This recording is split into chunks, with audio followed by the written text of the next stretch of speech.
The famous Skull Island is a breeding ground for some of the craziest and downright absurd creatures and beasts ever created in cinema history. Over the decades, we've got to see dozens of unique forms of life that call the island their home. The people who create these monsters spend hours going over every little detail in order to bring them to life.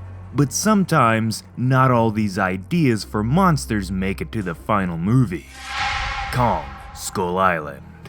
This movie had a vast variety of wacky creatures, but what if we told you some of the most wild of these beasts never made it off paper?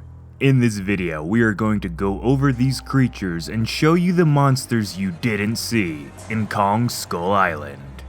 Before we start, don't forget to go check out our merchandise on our Teespring store to see if there's anything you would like, link to that down below. Now back to the video, let's get to it.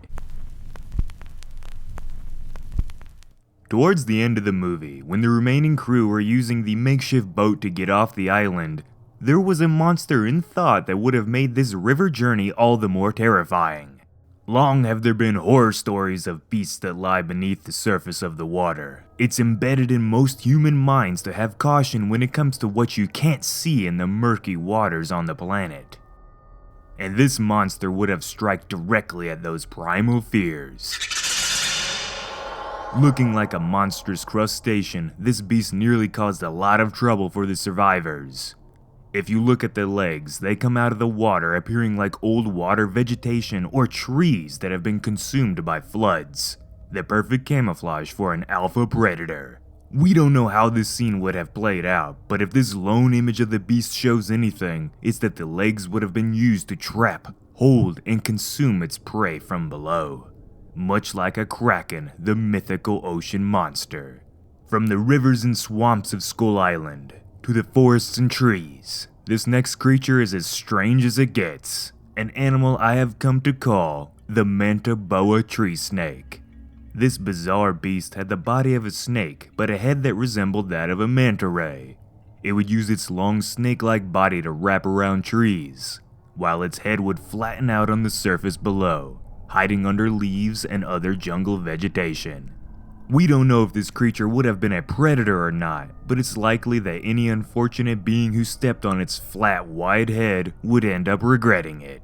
Not all the creatures of Skull Island are vicious hunters. Some were docile and beautiful, like this ground bird that was designed to be able to blend in with the ferns and jungle growth on the island. Its feathers would have been a mix of greens and browns to resemble the plants it lived around, and its legs were even going to look like tree trunks or roots. Large feathers would have dropped down from both its head and tail, and these feathers could then go on to spread outwards to really pull off the look of a fern. The lost soldiers on the island would have walked right by this creature and not even noticed it. And there were more bird-like animals that were almost in the movie, but these next ones called the sky their home, and they were anything but docile. There was nearly a whole variety of flying bird predators that would have gave the explorers hell as they traveled throughout Skull Island, like the razor condor here, that would have used its insanely sharp feathers to slice its prey wide open. Or these birds that would have had long and devastatingly pointy beaks that would pierce into flesh like it was melted butter. Overall, there was a bunch of flying bird-like creatures that were cut from the film, but we did end up getting the leaf wings, which were flying reptilian creatures that in a way took all the features of the birds and combined them into one animal. Birds and flying reptiles were not the only beings soaring through the skies around Skull Island. There was intended to be a species of insect that I like to call the Reapers. These insects would have looked like they came straight out of an old fairy tale. They had long, dangly legs, wings that resembled decaying branches and leaves, a proboscis that was likely used to consume the fluids of its prey, and with one hell of a stinger, this bug looked like death itself. The Reaper insects would bunch together in small swarms and form what looks like a tree with their bodies due to the natural camouflage they all have. This would allow them to hide from predators and to catch unsuspecting prey off guard. We see the leaf wings also take this adaptation and use it in the movie, so it's nice to see both the deleted birds and insects still had their ideas carry on with the leaf wings. You already know about the holy tiger that was cut from the film, Go check out this video I made about the deleted scene with these tigers if you haven't yet, so we won't spend much time on them. Now take a look at these giant swamp creatures that didn't make the movie. Huge herds of these elephant-sized beings would glide silently across the surface of the swamps on the island. It's hard to tell if they are animals or some sort of mobile, living vegetation, but to see something that looks like roots and vines moving effortlessly across the water would have been a real eye-opener. There was also this silhouette that we got of a giant fish. It would have been a small scene, but still another monster we didn't get to see. We all know the skull crawlers, but originally the main threat to Kong on the island was going to be a little bit different. Within the very original King Kong, there was a two-legged lizard creature that is actually the influence for the skull crawlers. And at first, the movie was going to have Kong's foes look very much like this original adaptation. Almost like a Dimetrodon, just without hind legs. This is nearly what Kong was supposed to fight. Over time though, the design team slowly added in much more devilish qualities, which eventually led to the final look of the skull crawlers. But the skull crawlers were not the original idea for the big bad guys in Kong Skull Island. Early concept art shows a true monster that Kong almost had to throw hands with. One of the early designs was that of a giant aquatic serpent. This monster would have been unimaginably long, with small awkward legs that would allow for some travel on land. Down its back would be leafy appendages or spines, and the overall look would resemble that of a dragon. Other takes on the design would have had the beast sporting a hellish jaw that looked like saw blades that it would use to rip the flesh of its enemies. This design is truly disturbing, but you can see how it wouldn't be all that practical in a semi-realistic scenario. However, the river serpent idea was cast aside and the idea of Kong's nemesis got really weird. There were designs that had the beast clinging to trees and having sickly bodies with small snake-like heads.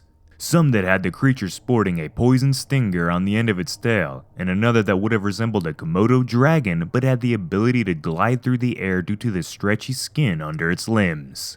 And then it gets even weirder. We know that the skull crawlers earned their name due to the coloration of their heads looking like that of a skull, but one of the early designs actually had Kong's enemy wearing the skulls of Kong's family. It's hard to tell what the designers were going for here, but one thing is for certain, they wanted it to be anything but recognizable compared to normal biology on Earth. This thing looked like a demon or some form of alien, as its disgusting body appeared to be rotting away and had slime all over it. It would have had small tentacles that would have picked up the bones of dead animals and pieced them together to form an actual set of armor. And wearing the skull of members of the Kong family would have been the cherry on the top, with making this monster a true enemy to Kong and something that would bring out either fear or anger in him. A true monster. And this concludes our list of monsters you didn't see in Kong Skull Island. What monsters were your favorite? Let us know in the comments. I personally like the river serpent, but I'm a bit partial to dragons. If you think I earned it, make sure to subscribe to the channel if you haven't already and hit the bell so you know when we upload. Thank you all so much for spending your time with me, and I'll see you next time. This has been Jacob. Peace out. What's up, all you lovely residents of Dangerville? So as you can see, I'm using my phone right now to record because I wanted to show you guys something that I thought was pretty damn cool, and that is this right here. Godzilla Tokyo Clash by Funko Games. These are the same people that make the little Funko Pop figures for like all the nerdy stuff. And so yeah, they're not even paying us for this. They just wanted us to, have it and see what was going on with the game and test it out for them. So we are actually going to be working on a cool little neat video for this game. And we'll be bringing it to you shortly. Alistair's messing on some stuff for it right now. But yeah, just letting you guys know that this game is out there right now. If you're into kind of more complicated board games, this is definitely for you.